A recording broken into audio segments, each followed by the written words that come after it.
Our hearts are like firestorm, and when they strike, we feel the love spark. Hey everybody, we thought it was about time we put on another update for you. So at our last video we were at the point where we had ordered our donor sperm and we were basically just waiting on that coming to the clinic and then we were good to go. So since then it's been a bit of a nightmare in a way. We thought we're having it ordered and paid for like mid-December, that it should have arrived in the clinic before the turn of the year. More time was going on and we'd not heard anything, so we kind of thought, oh, we'll see if we can find out what's happening. So spoke to people at GRI saying, yeah, the orders went in, blah blah blah. Spoke to the people at the actual European Sperm Bank. They had said they'd not received the pre-order. So it was kind of a bit of a frustrating nightmare knowing that that's all that we were waiting for. So what ended up happening was it then became the turn of the year. Brexit kicked in, and we were left in a kind of limbo of not knowing what was actually happening with our order. So we found out that we would have to pay an additional amount for the import tax, which for us turned out to be kind of just under £200.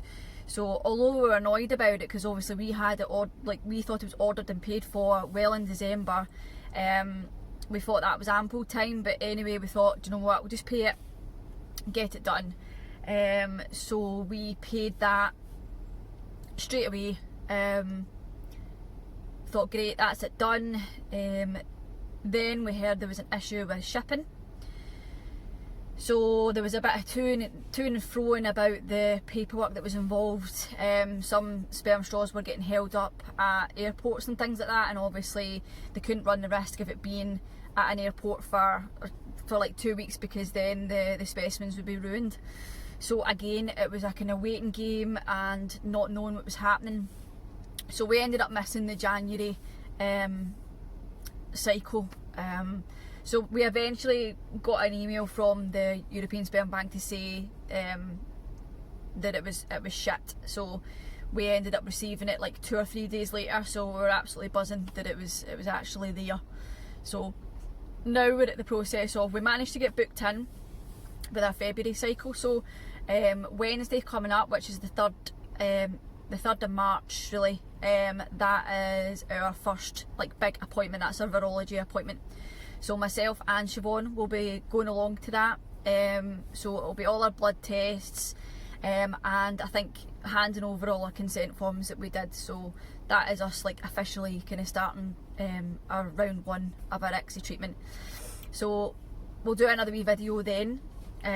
Hopefully I can get Siobhan on it. She's fast asleep now after doing a night shift, so I thought I'll stick a video on the now. So hopefully we can get her on to give her analysis of our blood tests. She's not very happy, she needs to go for, but hey ho. So hopefully virology appointment on the 3rd, then I'm due I think it's the 11th of March. So we don't really have long to wait between the virology and then hopefully starting with the actual injections and scans and things like that. So hopefully this is a point where it's going to speed up a wee bit. Another thing that we found out, we're on like a Glasgow, unofficial Glasgow Royal Facebook page, which has been really helpful for information, and there was a post that went up a few days ago basically saying that nobody should be having to pay for their sperm for their treatment if they're an NHS patient as of the turn of the year. So obviously we were a bit annoyed. You know, we would pay anything to be able to have our own child, but in the same instance we were a bit annoyed that, you know, we weren't made aware that this was going to be happening. So the lady that posted it, we kind of got in contact with her because on the email that we received from the sperm bank, they had said in it that the actual pre-order which is what the European Sperm Bank need to receive from GRI to be able to kind of get the shipping and things organised. They need to do a contract which GRI then sign in return. So the European Sperm Bank only received our pre-order for our sperm straws on the 15th of January.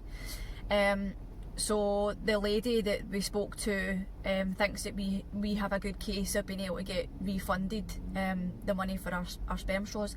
So obviously we had no idea that some regions of Scotland automatically had it, the sperm straws and any cost really involved with IVF treatment free.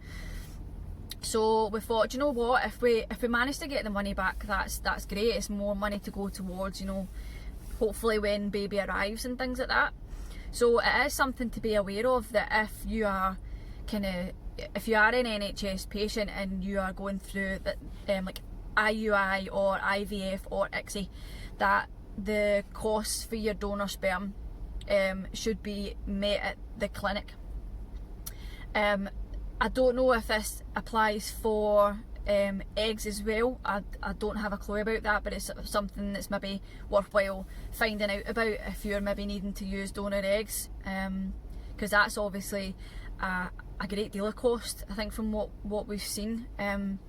So that's just another wee pointer if you are going through fertility treatment through the NHS, to be aware of, that if you are being asked to pay for it, question it and see why that is.